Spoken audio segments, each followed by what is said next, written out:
بنگلہ دیش کی سرزمین پر اسلام 8ویں صدی عیسوی میں عرب تاجروں کے ذریعے پہنچا اور اس خطے میں اسلام کی روشنی پھیلتی چلی گئی۔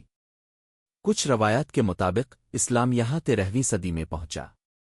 16ویں صدی میں مغل بادشاہوں نے یہاں حکومت قائم کی اور 18ویں صدی میں برطانوی سامراج نے اس پر قبضہ کر لیا۔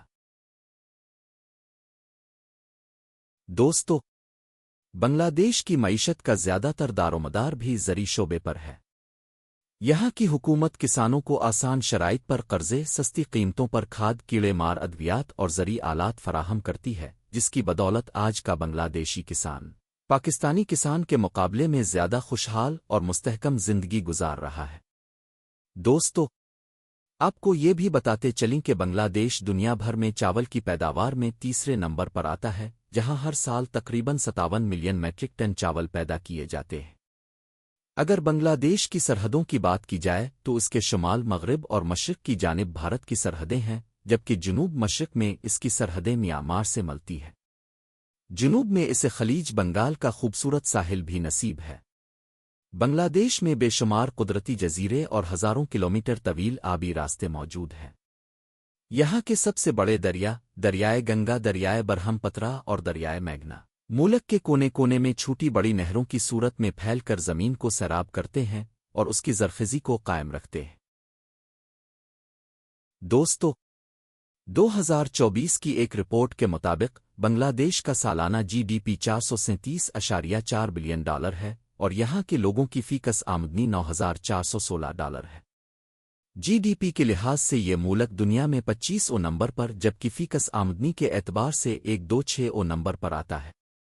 پورے بنگلہ دیش میں سڑکوں کا بہترین جال موجود ہے، یہاں ڈرائیونگ لیفٹ سائیڈ پر ہوتی ہے۔ ملک میں پبلک ٹرانسپورٹ کا بھی بہترین نظام موجود ہے، جس میں بسیں، ٹیکسیاں، سائیکلیں اور رکشے شامل ہیں۔ علاوہ ازیں بنگلہ دیش کا ریلوے سسٹم دنیا کا مصروف ترین نظام مانا جاتا ہے، جہاں روزانہ لاکھوں افراد سفر کرتے ہیں۔ دوستو، بنگلہ دیش کا قومی جانور رائل بنگال ٹائیگر ہے، جو اس ملک کی قدرتی ورثے کی اہم علامت ہے۔ اسی ٹائیگر کے نام سے بنگلہ دیش کی کرکٹ ٹیم کو بنگال ٹائیگرز کا لقب بھی دیا گیا ہے۔ بنگلہ دیش کے لوگ، خاص طور پر یہاں کی عورتیں، اپنی خوبصورت رنگت اور دلکش نقوش کی وجہ سے دنیا بھر میں مشہور ہیں۔ دوستو، 1972 کے آئین کے مطابق بنگلہ دیش میں پارلیمانی طرز حکومت ہے، جہاں تمام اختیارات وزیر اعظم کے پاس ہوتے ہیں۔ البتہ 1975 اور 1982 میں یہاں مارشل لا بھی نافذ کیا گیا۔ ملک میں تعلیم کا نظام بھی کافی مضبوط ہے اور عوام کی بڑی تعداد تعلیم یافتہ ہے۔ نوجوان جدید ٹیکنالوجی میں اچھی خاصی مہارت رکھتے ہیں۔ کھیلوں کی بات کی جائے تو بنگلہ دیش کے لوگ کرکٹ کے دیوانے ہیں، لیکن کبڈی کو ملک کا قومی کھیل کا درجہ حاصل ہے۔ یہاں کے لوگ محنتی ہوتے ہیں اور کسی بھی قسم کی محنت مزدوری کو باعث شرم نہیں سمجھتے۔ دنیا میں سب سے زیادہ کام کے سلسلے میں ہجرت کرنے والوں میں بھی بنگالیوں کا بڑا حصہ ہے، خاص طور پر عرب ممالک میں ان کی بڑی تعداد موجود ہے۔ بنگلہ دیش میں اوسط عمر تقریباً 72 سال ہے اور یہاں نوجوان ہوں یا بزرگ، سب محنت کو زندگی کا لازمی حصہ سمجھتے ہیں۔ وقت کے لحاظ سے بنگلہ دیش پاکستان سے 1 گھنٹہ اور بھارت سے آدھا گھنٹہ آگے ہے۔ ملک کی تقریباً 30% آبادی غربت کی زندگی گزار رہی ہے، تاہم ہر آنے والے دن کے ساتھ بنگلہ دیش ترقی کی راہ پر گامزن ہے۔ بدقسمتی سے غربت کے سبب یہاں جسم فروشی کا رجحان بھی زیادہ ہے اور ہر سال لگ بھگ 40,000 نوجوان لڑکیاں بیرون ملک صرف اس مقصد کے لیے جاتی ہیں، جبکہ ملک کے اندر بھی یہ مسئلہ موجود ہے۔ دوستو، ہندو مذہب کے نزدیک سب سے مقدس دریائے گنگا بھی بنگلہ دیش سے گزرتا ہوا بھارت میں داخل ہوتا ہے۔ اس کے علاوہ دریائے برہم پترہ اور دریائے میگھنا بھی اسی ملک سے گزر رہے ہیں۔ اگر بات کریں بنگلہ دیش کے موسم کی تو یہاں سالانہ بے شمار بارشیں ہوتی ہیں اور یہاں چاروں موسم یعنی موسم سرما، موسم گرما، بہار اور خزاں پائے جاتے ہیں۔ بارشوں کی کثرت کی وجہ سے ملک کا تقریباً 15% رقبہ گھنے اور خوبصورت جنگلات پر مشتمل ہے۔ دنیا کے کئی قیمتی پھل یہاں پیدا ہوتے ہیں۔ بنگلہ دیش کا قومی پھل اور جیک فروٹ، جبکہ قومی درخت آم کا درخت ہے۔ ملکی آبادی کا ایک بڑا حصہ کشتی رانی سے وابستہ ہے اور اپنی زندگی کا گزر بسر اسی پیشے سے کرتا ہے۔ بنگلہ دیش کا ساحل سمندر نہایت خوبصورت ہے اور یہاں دنیا کا تیسرا سب سے بڑا ساحل بھی موجود ہے۔ دنیا کی 3% سے زائد چائے صرف بنگلہ دیش میں پیدا ہوتی ہے، جو ملکی معیشت کا ایک بڑا سہارا ہے۔ اگر مچھلی کی بات کریں تو بنگلہ دیش میں مچھلی کھانا روزمرہ زندگی کا حصہ ہے، بچے ہوں یا بڑے۔ مچھلی کے بغیر دن گزارنا مشکل ہوتا ہے اور لاکھوں ٹن مچھلی روزانہ کی بنیاد پر استعمال ہوتی ہے۔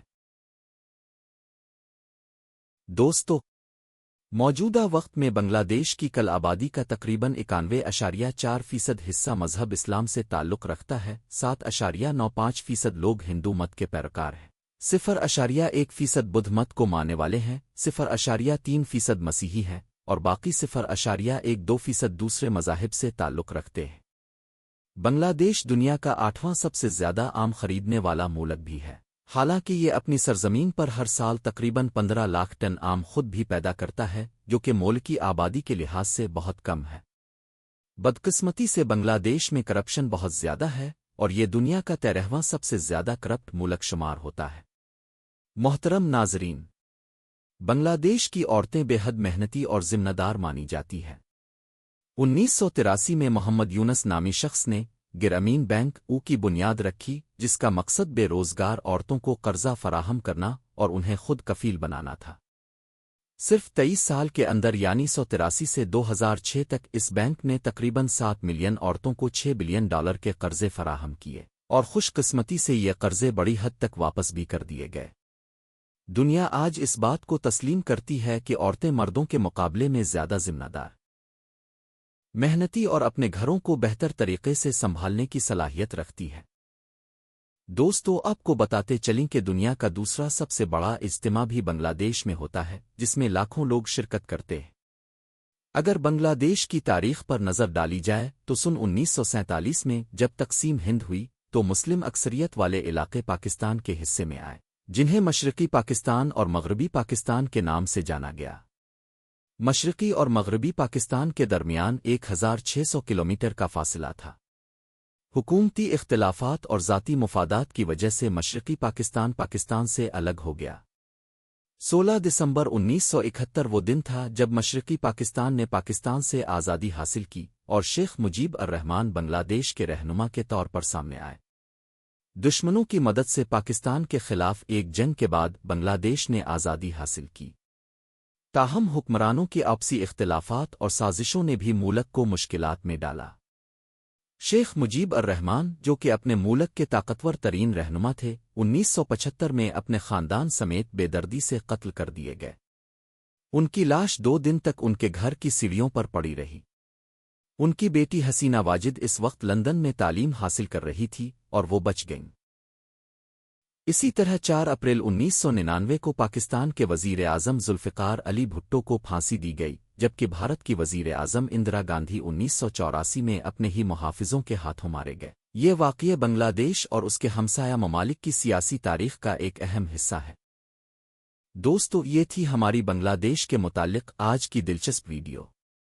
اگر آپ کو ویڈیو پسند آئی ہو تو برائے کرم ویڈیو کو لائک کریں اور ہمارے چینل کو سبسکرائب کر لیں۔ ہم پھر ملیں گے ایک نئی ویڈیو کے ساتھ۔ اپنا خیال رکھیں، اللہ حافظ۔